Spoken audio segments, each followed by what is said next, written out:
2024 December 1వ తేదీ ఆదివారం రోజు కార్తీక అమావాస్య రాబోతుంది. ఈ అమావాస్య మామూలుది కాదు, చాలా అద్భుతమైనది, శక్తివంతమైనది, చాలా ప్రత్యేకమైనది అండి.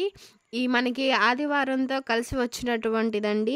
ఈ అద్భుతమైనటువంటి అమావాస్య కార్తీక మాసంలో వచ్చే అమావాస్యకి చాలా ప్రాధాన్యత ఉంది. ఈ అమావాస్య మరుసటి రోజు ఉదయం పోలీపాడ్యమి చేసుకుంటారు. అంటే తెల్లవారుజామునే లేచి దీపాలను నీటిలో వదులుతారు. నదిలో కానీ, చెరువులో కానీ, ఇంటిలో లేదా ఒక పెద్ద టబ్లో కానీ నీళ్లు పోసుకొని అందులో కానీ దీపాలు వదులుతుంటారు. అక్కడితో కార్తీక మాస దీపారాధన వ్రతం అయితే ముగుస్తుంది. కార్తీక మాసం ప్రత్యేక అభిషేకాలు, అర్చనలు కార్తీక అమావాస్య రోజుతో ముగుస్తాయి. నక్తాలు, ఉపవాస దీక్షలు ఈ రోజుతో ముగుస్తాయి. తులసమ్మ దగ్గర, సింహద్వారం దగ్గర ఇరువైపులా వెలిగించేటువంటి సంధ్యాదీపాలు కూడా అమావాస్యతోనే ముగుస్తాయండి. ఈరోజు కూడా కొనసాగించి శివ సాన్నిధ్యం కోరుకుంటూ పోలీస్ వర్గానికి వెళ్ళే కథను కూడా చెప్పుకుంటూ ఉంటారు. పోలి అనే చాకలి యువతి కార్తీక బహుళ అమావాస్య నాడు తలస్నానం చేసి శివుని సన్నిధిన దీపాన్ని వెలిగించి ఉపవాసం ఉన్న పుణ్యానికి దేవదూతలు వచ్చి పుష్పక విమానంలో స్వర్గానికి తీసుకువెళ్తారు. ఈ కథ చెప్పుకొని పోలీలాగా తలస్నానం చేసి దీపారాధన చేసి ఉపవాసం ఉండి శివ సాన్నిధ్యాన్ని కోరుకుంటారు. అయితే ఈరోజు రాత్రి 12 గంటల లోపు ఉప్పుతో ఈ యొక్క చిన్న పని చేస్తే చాలండి, దరిద్ర బాధలు, కష్టాలు అన్నీ కూడా తొలగిపోతాయి. మీకు తిరుగులేని రాజయోగం పడుతుంది. మీకున్న దరిద్రాలన్నీ కూడా వదిలి మీరు కోటీశ్వరులుగా అవుతారు. మీరు పట్టిందల్లా బంగారంగా మారుతుంది అని చెప్పి పెద్దలు చెబుతున్నారు. కార్తీక అమావాస్య చాలా శక్తివంతమైనది. ఈరోజు ఉప్పుతో ఈ చిన్న పరిహారం చేయండి. మీ జీవితంలో ఉన్నటువంటి అడ్డంకులన్నీ తొలగిపోతాయి. జీవితం అనేది అద్భుతంగా మారుతుందని చెప్పి శాస్త్రాలలో చెప్తూ ఉన్నారండి. మరి కార్తీక మాసం రోజున ఉప్పుతో ఏం చేయాలి ఇప్పుడు మనం ఈ వీడియోలో తెలుసుకుందామండి. మీరు వీడియోని స్కిప్ చేయకుండా చివరి వరకు చూడండి. అండ్ కార్తీక బహుళ అమావాస్య రోజున పుణ్యనదుల్లో స్నానం చేసి పేదలకు దానం చేస్తే ఏ విశేషమైన ఫలితం వస్తుంది. దీంతో పాటు ఈ అమావాస్య రోజు పూర్వీకుల ఆత్మశాంతి కోసం శ్రద్ధ తర్పణాలు కూడా చేస్తారు.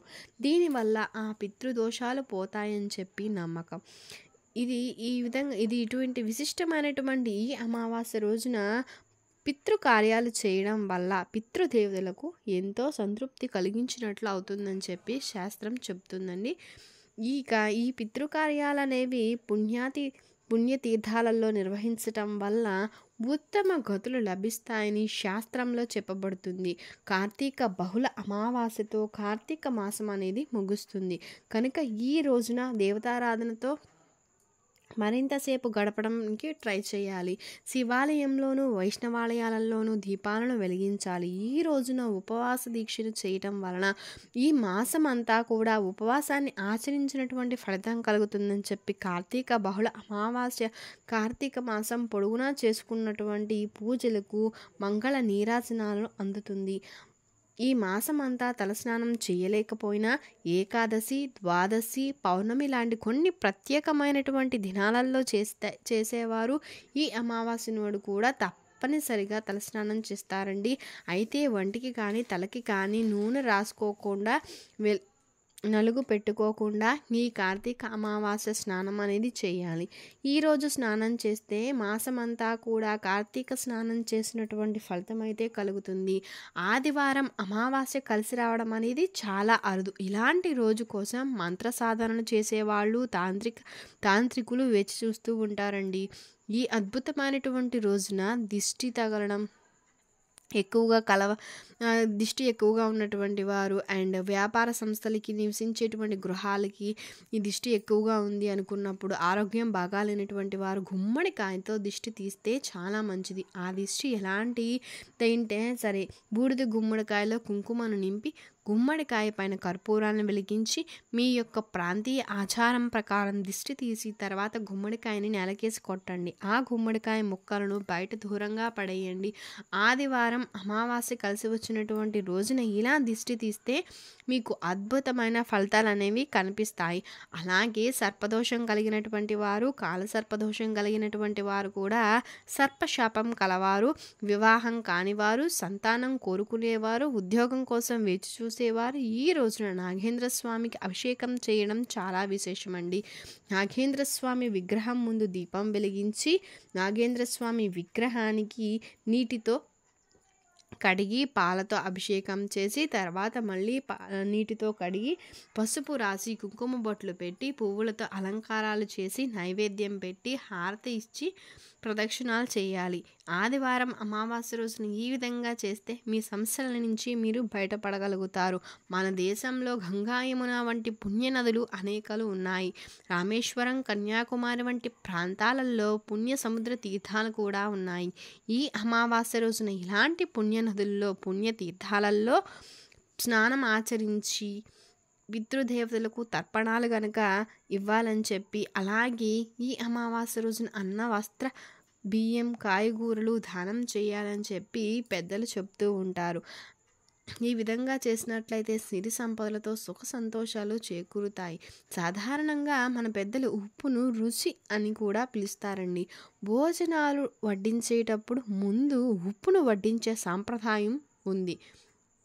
ఉప్పు లేకుండా ఏ పదార్థం తిన్నా కూడా రుచి ఉండదు, తృప్తి ఉండదు. మనకి తృప్తిని ఇచ్చేది కూడా ఉప్పే. అంతేకాదు అనేక తాంత్రిక ప్రయోగాలలో కూడా ఉపయోగిస్తారు. ఉప్పుతో హోమాలు కూడా చేస్తారు. దిష్టి కూడా ఉప్పుతోనే తీస్తారు. మన సాంప్రదాయంలో ఉప్పుకు చాలా ప్రాధాన్యత అయితే ఉంది కనుక ఉప్పు సామాన్యమైనది కాదు, చాలా అద్భుతమైనటువంటి ద్రవ్యం. ఉప్పును ఎవ్వరికి చేతితో ఇవ్వకూడదండి, చేతితో కూడా తీసుకోకూడదు. మానవుని జీవితంలో ప్రతి ఒక్కరికి కూడా ఎదగడం అనేది చాలా అవసరం.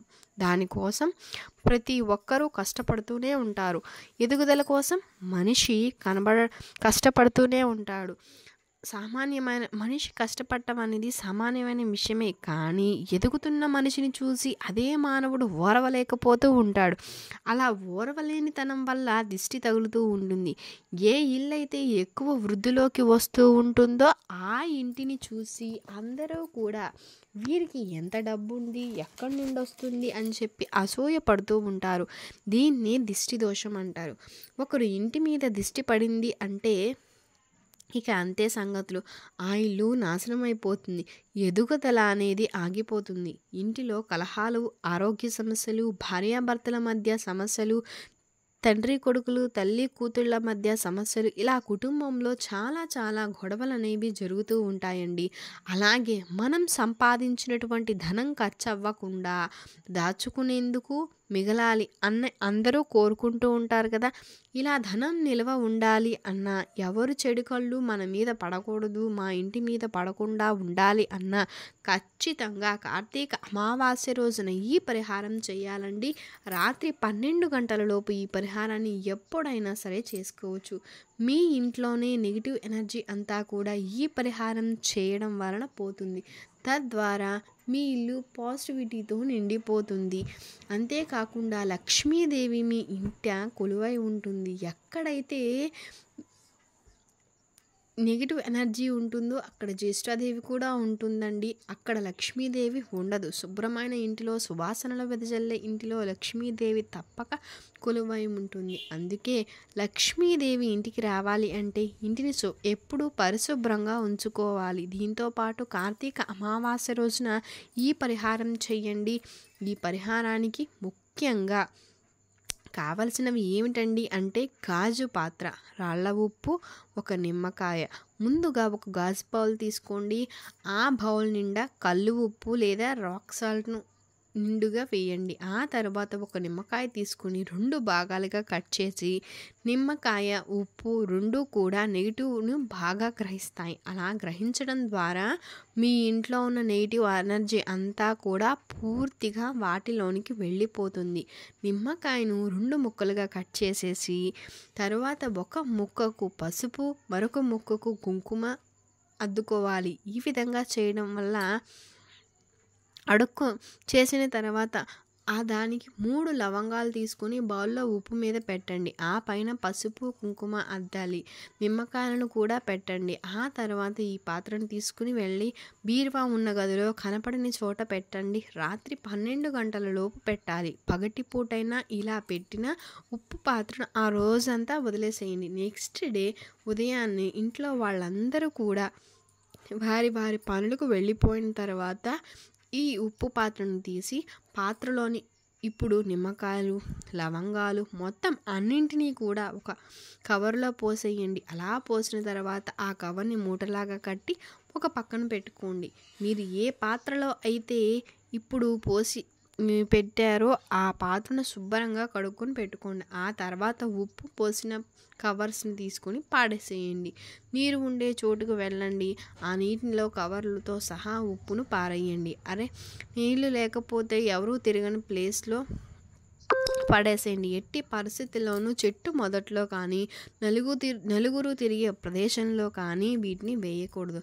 ఇలా అవన్నీ కూడా పడేసిన తర్వాత వెనక్కి తిరిగి చూడకుండా ఇంటికి వచ్చేయాలి. ఇంటికి రాగానే కాళ్ళు చేతులు కడుక్కుని దేవునికి దండం పెట్టుకోవాలి. కార్తీక అమావాస్య రోజున ఇలా ఉప్పు పరిహారం చేస్తే ఖచ్చితంగా మీ ఇంట్లో ఉన్న నెగిటివ్ ఎనర్జీ అంతా బయటికి వెళ్ళిపోతుంది. సిరి సంపదలతో తొలుతూగుతారు.